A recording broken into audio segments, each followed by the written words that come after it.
మొన్న ముఖ్యమంత్రి కూడా చెప్పిండు ఎలక్షన్ తీర్పు వచ్చిన తర్వాత ప్రజలకు అన్నీ అడిగినవన్నీ ఇస్తామన్నవన్నీ ఇస్తున్నాం. మరి ఎందుకంటే బీఆర్ఎస్లకు ఇంత మంట, కడుపు మంట ఎందుకు? వాళ్ళకి ఇంద్రం ఇండ్లు కట్టిస్తే తప్ప, సన్న బియ్యం ఇస్తే తప్ప, ఉచిత బస్ ఇస్తే తప్ప 6 గ్యారెంటీలు అన్నీ అమలు చేస్తున్నాం. సబ్సిడీ గ్యాస్ అన్నీ ఇస్తున్నాము, ఉచిత కరెంట్ ఇస్తున్నాం, అన్ని ఇయంగా కూడా మళ్ళీ వృద్ధాప్య పెన్షన్ కూడా ఇస్తున్నాం. అన్ని ఇయంగా వీళ్ళకి ఎందుకు కడుపుమంట? మాకు ఇంత ప్రజలలో మాకు ఆదరణ ఉండంగా ప్రజాప్రభుత్వంలో ప్రజలందరూ మా వైపు ఉంటే వీళ్ళకి ఇంతగానం ఎందుకు కడుపుమంట? అదే కేటీఆర్ ఎక్కడైతే ప్రచారం చేస్తున్నాడో కేటీఆర్ పోతేనే పార్టీ నాశనం అవుతుంది, అందుకే ఎవడు గెలుస్తలేడు అని చెప్పేసి కూడా ముఖ్యమంత్రి పదే అంటున్నాడు. ఏ నాయకుని కూడా గెలిపేయలేకపోతున్నాడు, కేటీఆరే ఈ పార్టీకి ఉన్న దరిద్రం అంటున్నాడు. ఒక విషయం చెప్పనా, మన జూబ్లీ హిల్స్ ఉప ఎన్నిక అయింది. రైట్. జూబ్లీ హిల్స్ ఉప ఎన్నికల్లో వాళ్ళు గెలిచిన గెలుపు ఒక గెలిపేనా? వాళ్ళు జూబ్లీ ఎలక్షన్లలో వాళ్ళు ఏం చేశారు? పోలీసులను ఉపయోగించారు, డబ్బును ఉపయోగించారు, బెదిరించారు.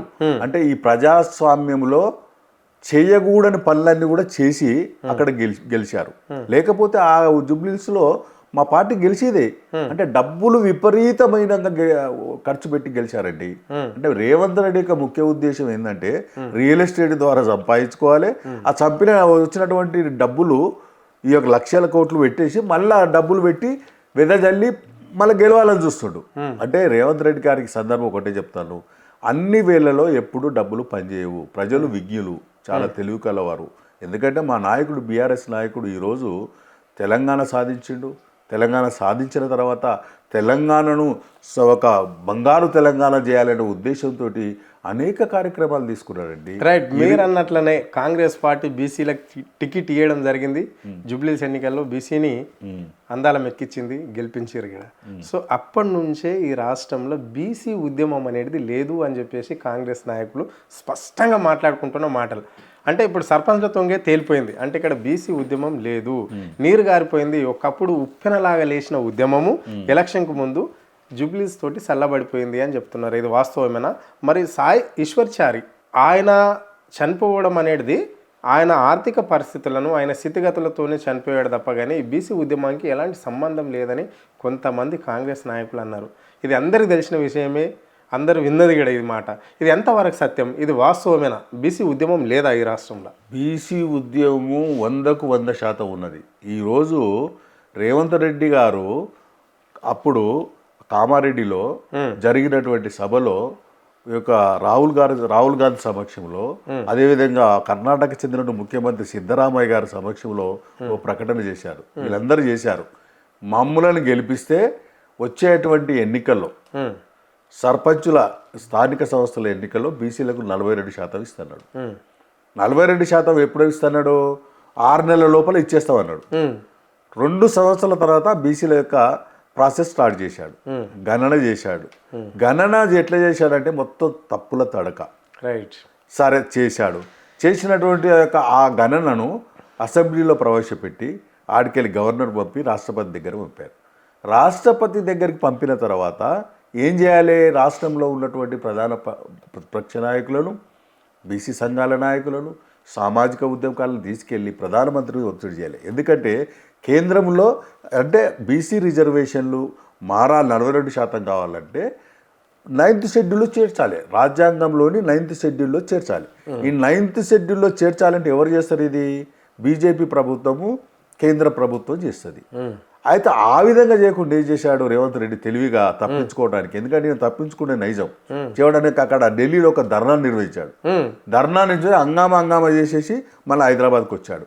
నేను అడుగుతున్నాను, ప్రధానమంత్రి అపాయింట్మెంట్ తీసుకొని రాష్ట్రంలో ఉన్నట్టు మా బీఆర్ఎస్ నాయకుడు కేటీఆర్ గారు చెప్పారు, మేము పిలిస్తే ప్రధానమంత్రి దగ్గరకు వస్తాము, ఖచ్చితంగా మేము మా సపోర్ట్ ఉంటుంది, మేము శాసనసభలో కూడా సపోర్ట్ చేశాం బిల్లుకు, అన్ని పార్టీలు. మరి ఎందుకు పెట్టలేకపోయాడు? మీరు ఒక BC JAC joint action committee చైర్మన్గా మీరు కూడా ధర్నకు పోయిర్రా?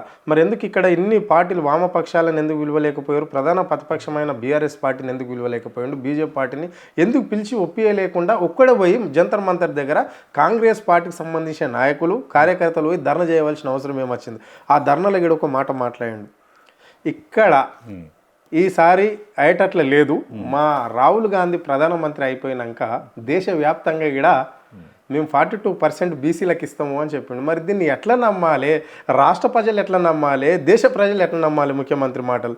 దీన్ని ఎట్లా చూస్తారు మీరు? నువ్వు ముఖ్యమంత్రి సార్ నువ్వు ఢిల్లీలో చేసి ధర్నా చేయాల్సిన అవసరం ఏముంది?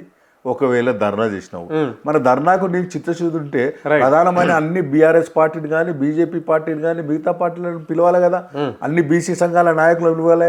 వాళ్ళ తాబేదారులు కొద్దిమంది బీసీ సంఘాల నాయకులు కొద్దిమంది వాళ్ళని పిలిచి ధర్నా చేశాడు. నువ్వు ధర్నా దానికి రాహుల్ గాంధీ వస్తున్నాడు, తర్వాత ఖర్గే గారు వస్తున్నారు. నా ఖర్గే రాలేదు, రాహుల్ గాంధీ రాలేదు. రాహుల్ గాంధీ ఏమంటాడు? సామాజిక న్యాయము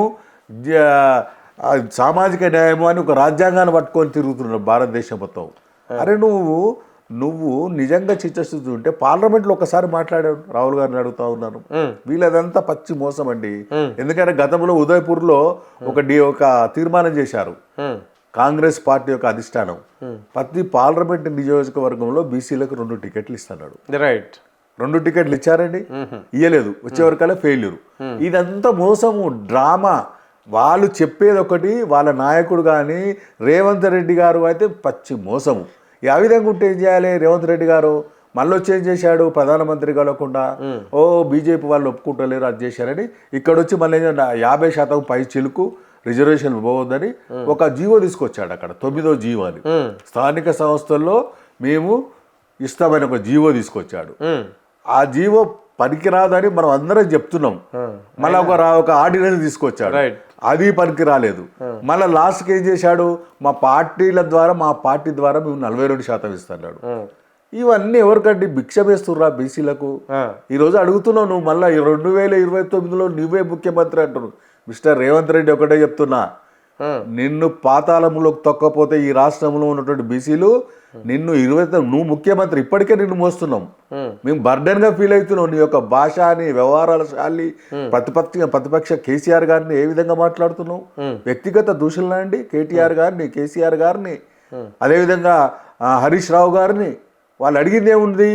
నీళ్ళ విషయంలో మాట్లాడమంటే దానికి సంబంధించినటువంటి యొక్క సమాధానాలు చెప్పకుండా వ్యక్తిగత దూషణలు చేయడం అనేది ఏందండి? కాబట్టి మీరు ఇక్కడ రాష్ట్రంలో ఉన్నటువంటి 50% పై చిలుకున్న బీసీలను మోసం చేసినావు. నువ్వేం చేసావు? ఆఖరికి మా కేసీఆర్ గారు ఉన్నప్పుడు 32% చేయాలనేటువంటి ప్రయత్నం చేస్తే ఈ యొక్క 50% పై చిలుకు పోకూడదు కాబట్టి అప్పుడు 23% చేశాడు. నువ్వు 17% తీసుకొచ్చావు బీసీలకు. అంటే నువ్వు మోసం చేశావు బీసీలకు. నేను ఖచ్చితంగా బండకేసి కొడతారు ఈ బీసీలు. ఈ సమాజంలో నీ యొక్క నువ్వు మోసపూరితంగా ముఖ్యమంత్రి అయినావు అనుకుంటున్నావు. రాష్ట్రంలో ఈరోజు తెలంగాణ ఉద్యమం పుణ్యం అని కేసీఆర్ యొక్క నాయకత్వంలో అందరు కూడా రాజకీయ చైతన్యమయ్యారు. ప్రజలు చాలా రాజకీయంగా ఆలోచిస్తుర్రు. నీ నాటకాలు ఇవన్నీ పనికిరావు రేవంత్ రెడ్డి గారు. నిన్ను ఖచ్చితంగా 2029 సంవత్సరంలో మళ్ళీ ముఖ్యమంత్రి అయితా, నేనే బండకేక్స్ తొక్కుతా, అది తొక్కుతా, ఇది తొక్కుతా అంటావు. ఎవరు తొక్కుతావండి? నువ్వు ఒక ముఖ్యమంత్రివి, ఒక ప్రతిపక్ష నాయకుని పట్టుకొని, ఒక రాష్ట్రాన్ని తెచ్చినటువంటి నాయకుని పట్టుకొని, వాళ్ళ కుటుంబాన్ని పట్టుకొని ఈ విధంగా మాట్లాడే సమంజసమా? మా కేటీఆర్ గారు మొన్న చెప్పారు, నేను అవసరం ఉంటే నిన్ను తిడతా, మీ కుటుంబం జోలుకోవని. అది సంస్కారం అండి. రాజకీయాల్లో ఉన్నప్పుడు కోట్ల మంది అబ్జర్వ్ చేస్తారు, పరిశీలిస్తారు. ఒక హుందాగా భాష, వేషము అవన్నీ గమనిస్తారు. నువ్వు ఆ విధంగా కాకుండా ఒక వీధి రౌడీని లాగా ఎట్లా మాట్లాడావు నిన్న కొస్గిలో మీటింగ్లో, ప్రతి సర్పంచులు ఏర్పాటు చేసిన మీటింగ్లో. ఒక ముఖ్యమంత్రిగా ఉండు, రాష్ట్రంలో ఉన్నటువంటి బీసీలందరూ ఖచ్చితంగా నీకు గుణపాఠం చెప్తారు. నువ్వు మోసం చేశావు. రేపు 100% నిన్ను బీసీలు కానీ, ఈ రాష్ట్రంలో ఉన్న తెలంగాణ వాదులు కానీ అందరు కూడా అన్ని సామాజిక వర్గాల్లో నేను తొక్కడానికి చూస్తున్నారు. మేము అనుకుంటున్నాం ఎప్పుడు 2028 ఎలక్షన్లు వస్తారా చూస్తున్నావు. నేను పోయలేకపోతున్నారు. కాబట్టి ఇప్పటికైనా నువ్వు ఒక బుద్ధిమంతునిగా తెచ్చుకొని పరిపాలన చేయాలని కోరుతున్నాను. వెంకటేశ్వర గౌడ్ గారు, మీరేమో ముఖ్యమంత్రి అని మీరంటే, ముఖ్యమంత్రి ఏమంటున్నాడు? బీసీలకు నేను పెద్దపీట వేసిన అంటే బీసీలే ఈరోజు నన్ను కుర్చీ మీద కూర్చుని పెట్టడానికి బీసీలే ప్రధాన కారకులు. వాళ్ళు నాకు అన్నలు, తమ్ముళ్ళు లాంటి వాళ్ళు. ఏ పార్టీలన్నా ఉండని, ఏదన్నా ఉండని, నేను 42% ఇస్తాను, వాళ్ళు నన్ను ఆదరించాల్సిందే అని చెప్పేసి ఆయన చెప్పిండు. సరే, పంచాయతీ ఎన్నికలు అయిపోయినాయి, సంతోషం. 70% ఇస్తే కూడా మీ వాట ఎంత ఉంటుందంటే 2000 దగ్గర దాకా సర్పంచులు కావాల్సిన వాళ్ళు ఉంటారు. అయినా 5000 మంది సర్పంచులు అయ్యారు బీసీలు. అంటే బీసీ ఉద్యమం ఆయన చెప్పినా చెప్పకపోయినా, ఎంత ప్రచారం చేసినా ఈ రాష్ట్రంలో బలంగా ఉందని అర్థం. 12,800కు 5,000 పైచిలకు గెలిచిరు అంటే బీసీలు గెలిచిరు అంటే జనరల్ స్టేట్లలో మీకు 1,900 కేటాయించిన దానికంటే కూడా ఇంకొక 20-21,100 2,900 దాకా గెలిచారంటే బలంగా ఉన్నది అన్నట్లే. సరే అది పక్కకు పెడదాం. కానీ ఈ నామినేట్ పోస్టులు ఉంటాయి కదా, కానీ నామినేట్ పోస్టులన్నా మరి బీసీలు నా అన్నలు తమ్ముళ్ళు అని చెప్పుకుంటాడు, ఈ చైర్మన్లు కార్పొరేషన్లు అవి ఉంటాయి. ఈ నామినేట్ పోస్టులన్నా కరెక్ట్ బీసీలకు న్యాయం జరిగిందా? ముఖ్యమంత్రి గారు ఈ రేవంత్ రెడ్డి వచ్చిన తర్వాత ఒక్కసారి గమనించి ఆయన పరిపాలన, ఆయన ఇచ్చినటువంటి పోస్టులు చూసుకుంటే ఆయన ఇచ్చినటువంటి నామినేషన్ పోస్టులన్నీ కూడా ఆయన సామాజిక వర్గానికి ఇచ్చుకుంటూ ఆ అడ్వైజర్స్ అని చేసుకుంటూ, రైట్, అడ్వైజర్స్ మొత్తం ఆయన సామాజిక వర్గానికి సంబంధించిన వాళ్ళే అడ్వైజర్స్ ఉన్నారు. రెడ్డిలే నోరుతో అంటలేను. అదే విధంగా ఆయన నామినేటెడ్ పోస్టులు తీసుకోండి, ఆయన ఆ సామాజిక వర్గానికి. ఇదంతా ఒకటి బూటకం. ఎందుకంటే ఆ రేవంత్ రెడ్డి గురించి నాకు తెలుసు, నేను బాగా తెలుసు, ఎందుకంటే వ్యక్తిగతంగా నాకు బాగా తెలుసు. ఆయన గతంలో కర్ణాటకలో ఒక ఈ రెడ్డి సంబంధించిన మీటింగ్ జరిగింది. ఆ మీటింగ్లో ఏం మాట్లాడారు? మనమే ముఖ్యమంత్రిగా ఉండాలి, మనమే మంత్రులుగా ఉండాలి, మనమే ఎమ్మెల్యేలు ఎంపీలు కావాలి, మనమే ఈ రాష్ట్రాన్ని శాసించాలి, సమాజాన్ని స్థాపించాలి అనేటువంటి ఒక ఆలోచన విధానం ఉన్నటువంటి వ్యక్తి, ఆ యొక్క ఐడియాలజీ ఉన్నటువంటి వ్యక్తి ఈ విధంగా న్యాయం చేస్తారండి? సోషల్ జస్టిస్ వాళ్ళ ఉంటుందా? ఆ విధంగా బీసీలకు న్యాయం చేస్తాడా? సామాజిక న్యాయం ఆయనకు తెలుసా? ఏం తెలుసు చెప్పు? మా బోర్డులో తెలుసా అండి? కొన్ని సంవత్సరాలుగా ఆ వర్గాల కోసం, పేద వర్గాల కోసం, బడుగు బలహీన వర్గాల కోసం పోరాడుతున్నటువంటి వ్యక్తులుగా మాకు తెలుసు. నీవు ఏముంది, నువ్వు ఈరోజు ముఖ్యమంత్రి అయ్యావు, ఎమ్మెల్యే అయినా ఉంటావు, జడ్పీటీసీ. నేను చూశాను గతంలో, ఈయన జడ్పీటీసీ ఎట్లయ్యాడు, ఎమ్మెల్సీ ఎట్లయ్యాడు, ముఖ్యమంత్రి అంటే ఆయన మొత్తం డబ్బులు మోసము దగతోటి వచ్చిండు, ప్రజాసేవతో రాలేదు ఆయన. అంటే షార్ట్ కట్ వేలో వాళ్ళ నాయకుడు చెప్పాడు కదా, కోమటిరెడ్డి వెంకటరెడ్డి ఎన్ని 50 కోట్లు ఇచ్చి పిసిసి ప్రెసిడెంట్ తెచ్చుకున్నారు. 100% కరెక్ట్. ఎందుకంటే అప్పుడు ఎవరు ఇన్ఛార్జ్ ఉండే, మాణిక్యం ఠాగూర్ అని ఎవరు తమిళనాడుకు చెందినటువంటి దోతిగా ఆయన ఉండే. ఆయన నిజంగా చెప్తే ఆయన దగ్గరికి పోయి, కేసీ వేణుగోపాల్ దగ్గరికి పోయి డబ్బులు మేనేజ్ చేసుకొని పిసిసి ప్రెసిడెంట్ తెచ్చుకున్న వ్యక్తి. నీకు తెలియదా అండి? తర్వాత వాళ్ళు ఈ డబ్బులన్నీ ఎట్లా మీటింగ్స్ కండక్ట్ చేసిండు, మొత్తం మొబిలైజ్ చేసి, డబ్బులు మొబిలైజ్ చేయడంలో చాలా సిద్ధహస్తుడు. అందరి దగ్గర అప్పుడే టికెట్లు చెప్పి మీకు ఎమ్మెల్యే టికెట్లు లేదా డబ్బులు మొబిలైజ్ చేసి ఆ కార్యక్రమాలు చేశాడు. చేసి ఈ ముఖ్యమంత్రి అయినటువంటి వ్యక్తి నువ్వు న్యాయం చేస్తావా? ఇది ఎట్టి పరిస్థితుల్లో తెలంగాణ సమాజంలో ఉన్నటువంటి ఒకటి విజ్ఞప్తి చేస్తున్నా మీ మీడియా ద్వారా, మీ యొక్క ఆద్య టీవీ ద్వారా, ఖచ్చితంగా రేవంత్ రెడ్డిని ఎంత తొందరగా ఆ కాంగ్రెస్ ప్రభుత్వాన్ని బంగాళాఖాతంలో విసిరేస్తేనే ఈ రాష్ట్రంలో ఉన్నటువంటి యొక్క 4 కోట్ల మంది తెలంగాణ ప్రజలకు, అన్ని సామాజిక వర్గాలకు న్యాయం జరుగుతుంది, ఉద్యోగస్తులకు న్యాయం జరుగుతుంది, విద్యార్థులకు న్యాయం జరుగుతుంది, బీసీలకు న్యాయం జరుగుతుంది, రైతులకు న్యాయం జరుగుతుంది, ప్రతి ఒక్కరికి న్యాయం జరుగుతుంది అనేది ఈ సందర్భంగా చెప్తున్నా.